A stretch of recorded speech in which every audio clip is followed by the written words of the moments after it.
Karena ini menjadi filosofi sing dadekno salat mari ahlil jannah. Jadi kita nak salat mesti ahlil jannah. Wong qad aflah, teman-teman bejo wis mesti bejane. Sampeyan ora usah wedi suul khotimah. Niku waswase setan. Mboten enten suul khotimah. Setan niku wis keliru, semua meden-meden itu. Nak setan percaya suul khotimah ikon gawe suul khotimah. Mulane kula anggere wedi suul khotimah omongan kula setan. Tan setan nak pancen aku mbok weden-wedeni suul khotimah yo gawe wae aku ben suul khotimah. Aja meden-medeni tok. Dan kowe ketok dadi pangeran. Kowe dhewe ora siap dadi pangeran. Ya ora pangeran kok meden-medeni aku. Jadi setan memang harus dididik, kudu diancam, paham ya? Mulane kula ana kiai pemuja setan kula ora seneng setan godane ngene kiai ra mesti selamat, wong top-top ra mesti selamat. Itu namanya memuji setan karena dia nganggap setan itu luar biasa. Setan kudu mbok prekno, mbok anggap gagal. Tahan setan cek goblok, kemke meden-medeni aku suul khotimah aku tetap salat. Berarti kowe gagal. Karo dene nek kowe kepengin menungso sesat kabeh ya sesatno wae, ora usah meden-medeni jare kowe kondang kok trimo mok ngono-ngono tok ae. Bedene ya roh tingkat kegagalannya, paham nggih? Jadi setan harus dididik bahwa dia juga sering gagal. Setan kan ingin manusia enggak sholat semua kan, zina semua, maling semua. Ternyata kita enggak maling, yang sholat juga banyak. Itu kan berarti tingkat kegagalannya apa? Setan. Lah kita ndak ora terus setan wis sholat puluhan tahun digodhoi langgane goblok kowe. Nak wong iku sholat puluhan tahun berarti puluhan tahun dalam kegagalan setan. Mergo wong sholat berarti setane gagal. Mulane kula mbek setan niku saiki tambah wani. Ya mletene ngono kon neraka ya kok gelem. Misale dekne hebat kan mboten purun Gusti tak ning swarga mawon. Ternyata dekne mlebu swarga gak iso kan? Lah ya mletene lah ya wong lemahe ngono kok mbok entuk. Artinya setan kan lemah sekali kan? Lha iku sedaqaul azim ketika ngendikan inna kaidas syaitani kana napa dhaifa. Sebenarnya setan itu dalam bahasa Quran itu dhaif sekali. Lemah sekali. Tapi kita sering muji. Nggih, sering napa? Sering muji. Darani setan hebat, wong wali, wong alim kadang digodho kena. Ya soal kena cara kena akeh ra kena ngono wis akeh napa? Akeh boten napa? Kena. Minimal ngeten lho sampean. Tapi kula nate Gus kepengin tahajud ra sedo tahajud berarti setane menang. Tapi setan ora sekedar kowe kepengin ra tahajud, kepengin kowe kafir. Ngomong kira tahajud tenan iku ya setan isih rugi kok. Tapi kowe jek Islam, tapi jek mlebu swarga, kepengin iku nganti apa? Kafir. Jebule kowe ora kafir kan? Lan ana ulama nak tangi turu gak tahajud, ndekne nangis. Angger kae gak tahajud nangis. Terus matur mbek pangeran, Gusti kenging napa kula mboten kasil tahajud. Ambek pangeran dingendikani ngene teng kitab Al-Minanul Kubra karangan Imam Syaroni. Kowe ku ulama kok bento. Sing nurokno kowe sapa? Nggih jenengan Gusti. Sing maringi tangi sapa? Nggih jenengan. Lah wis anggap ae kabeh kersaku, ora kersane setan. Wis bar. Mulane aku lara mati tahajud keterusan ya tenang mawon kula. Kula duwe ilmune, Kowe ulama kok bento. Sing nurokno kowe sapa? Nggih jenengan Gusti. Sing nangane sapa? Nggih jenengan. Lha iya, sak kabeh ku sing ngersakno aku ridho ra wis bar jan. Mulane nek nak tangi ra li tahajud nggih ridho mawon. Apa meneh bedino. Berislam itu gampang. Paham ya? Terus nak wae tahajud nggih tahajud yo kersane pangeran. Ra tahajud nggih ra tahajud yo kabeh kersane napa? Heran, penting buatan maksiat mun sae, penting buatan apa maksiat. Mun jenengan ngandel kula. Inna sholati wa nusuki wa mahyaya. Lah ini sing titik tekane teng wa mahyaya. Ngeten misale. Urip niku kabeh kersane Allah. Carane mikir ngeten. Tiang-tiang sing jaduk-jaduk dhisik ya mati. Nabi nggih kapundhut, tiang-tiang soleh nggih kapundhut, tiang-tiang dolim nggih kapundhut. Kalau betul mereka ingin menjaga kehidupan, berarti kalau betul mereka kuasa kan tidak kapundhut, hidup selamanya. Lah nyatane do mati, berarti urip mati namung kersane Allah. Terus misalnya sampean berpikir lalu somben nak wis dadi lemah carane tangi piye? Lah ini yang penting kula aturaken teng ngaji mriki. Kula sederenge ngaji nu sering akhir-akhire sering salat maca ayat liyahlika man halaka am bayyinati wa yahya man hayya napa ambayina. Tugasnya ulama itu jelasno ayat-ayatnya pengiran. Sampean saiki tak bedheki. Sekarang sampean Anda hidup itu tahu alasannya enggak? Kenapa Anda hidup? Enggak tahu kan? Kenapa kita masih hidup? Enggak tahu. Kenapa Anda wujud? Juga enggak tahu. Kita pernah tidak ada, tahu-tahu ada, juga nggak tahu alasannya kenapa. Yang jelas di luar ikhtiar kita. Setelah kita katanya punya akal, ya, saya bilang lagi loh. Setelah kita katanya punya akal terus bilang kita masih hidup karena orang kelindes truk, karena nggak kena penyakit, karena jantung kita normal, paru-paru kita normal. Terus kita bilang hidup. Jadi kita atas nama kebodohan bilang kita hidup karena jantung kita normal, paru-paru kita normal, semuanya normal.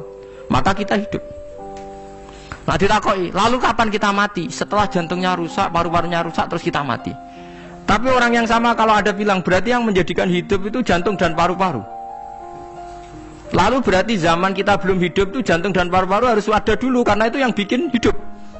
Ya ada juga, dulu ya ada juga. Loh ya kalau jantung dan paru-paru semuanya normal menjadikan kita hidup, berarti jantung dan paru-paru harus wujud dulu karena itu yang menciptakan kita hidup. Ya ada juga yang tidak tahu. Paling-paling nanti statusnya paru-paru jantung hanya dipakai alat Tuhan untuk menjadikan ada kehidupan yang kita kira ada. Padahal sebetulnya kehidupan ini juga enggak ada karena kita tidak tahu. Sing darani urip ku apa ya ora roh. Kowe roh maknane urip ku apa? Ulama kabeh sing alim-alim darani urip ku apa ora mati ngono tok jawabane. Perkarane ora iso jelasno. Walane ning Arab al hayat bidul mamat sing darani urip iku ora mati.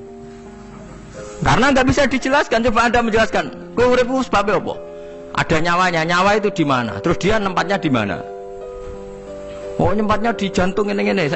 Suara iso dijelasno. Nah, ketika hidup Anda tidak bisa Anda jelaskan, kudune sok ben wayahe tangi sangka kubur juga nggak bisa dijelaskan. Karena wujud kita ya datang tanpa diundang dan tanpa ikhtiar kita. Nanti tangi sangka kubur ya ora nganggo ikhtiar sama kan? Sama-sama ada kesimpulan lillahi rabbil alamin. Nah, tapi manusia atas nama akal sawangane hidup ini ada alasannya.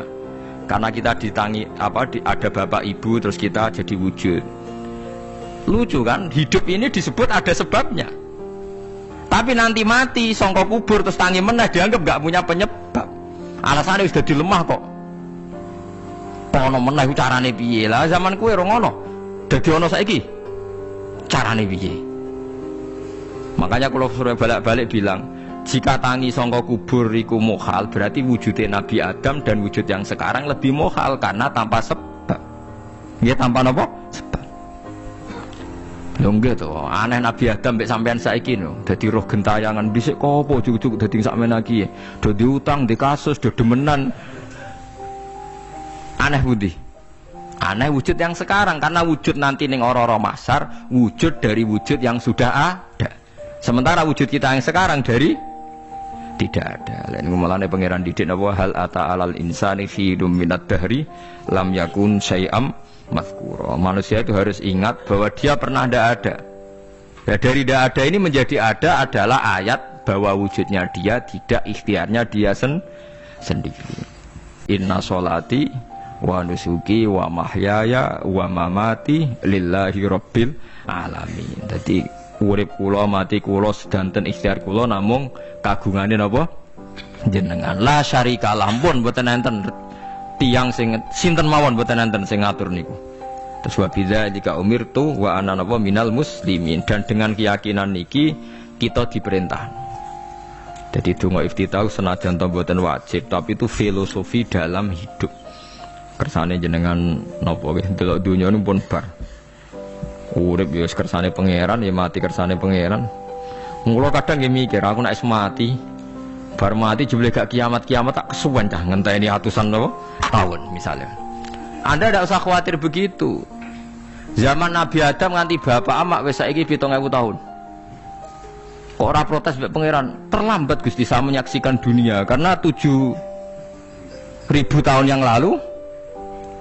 Biasanya kan pun tahun pinten 7.000 umur dunia saniki pun pinten.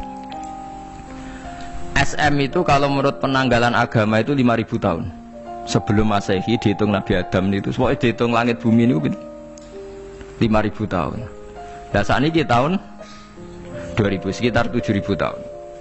Padahal wonten sing ramal umur dunia mau pinten 7.000 tahun. Jadi enak sing mun diutang-utang mun beres nih mun bar nih mun dianggap bar nih mun muntah ini jari ini Dieling-eling nggih kula suwun senajan to ilmu niki mun lazim diyakini tiyang Islam. Tapi sampean ulang-ulang. Kados srengenge misalnya kula nek delok srengenge niku eling. Berarti urip ning swarga selawase-lawas iku mungkin. Karena Allah bisa menciptakan benda yang begitu panas tapi punya daya tahan atusan tahun. Pemenang nak cara discovery ya nak ngitung malah jutaan tahun yang lalu, malah hitungan konti wajar dinosaurus 400 juta tahun. Padahal agama nanggali bumi namung pinten 5.000 tahun sebelum nopo Masehi. Tapi nak cara ngomong ilmuwan jutaan nopo sing ngitung ya sopo terus ke apaan terus. Nggak begini saja kalau sampai melihat matahari misalnya. Matahari itu kan banyak panas sekali. Ternyata Allah bisa mengelola matahari seawet itu ribuan tahun. Apalagi ngelola kita. Kita ini untuk abadi lebih gampang. Karena bahannya ada panas, nggak gampang rusak. Terus gampang direproduksi, maksudnya gampang digantikan. Maksudnya kan di masa lalu kan kena. Wah, rohin udah anak keriting akeh kok putune kan gampang. Lho kalau mikir mau gampang ya, misalnya buaya guys yang masyhur dianggap hewan purba yang terlama. Manusa ilang wis ketok angel. Misale koyo boyo mati ana anake meneh, anake ana anake. Nabi Adam kan ngoten. Wong sitok di ketahanan sampai saiki, gonta-ganti wong. Artinya berarti ada gen Adam yang abadi sampai sekarang kan, karena setiap manusia sekarang berarti ada gennya Adam. Artinya Allah memberi contoh betapa Allah bisa ngatur supaya fisik manusia gen ini abadi. Buktinya Adam nganti saiki kan masih kan? Lho nggih to, pasti di antara jasad kita kan ada unsur Adam.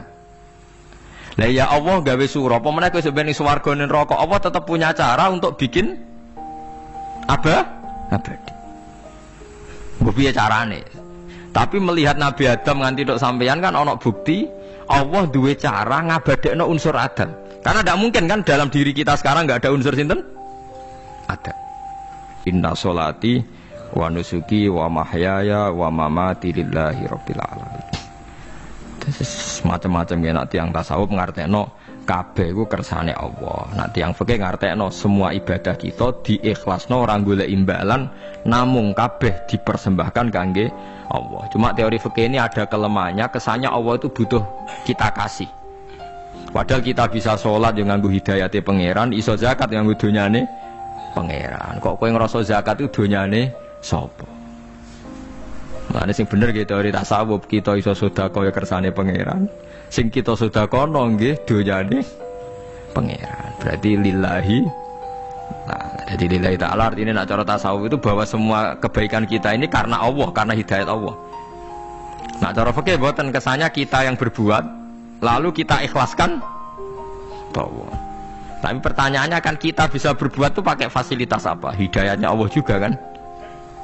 Nah, makanya ilmu tertinggi dianggap tasawuf, karena tasawuf ini yang benar-benar lillahi rabbil alamin. Tapi fikih juga baik karena uang kan seneng GR tuh, nak muni aku alhamdulillah berzakat.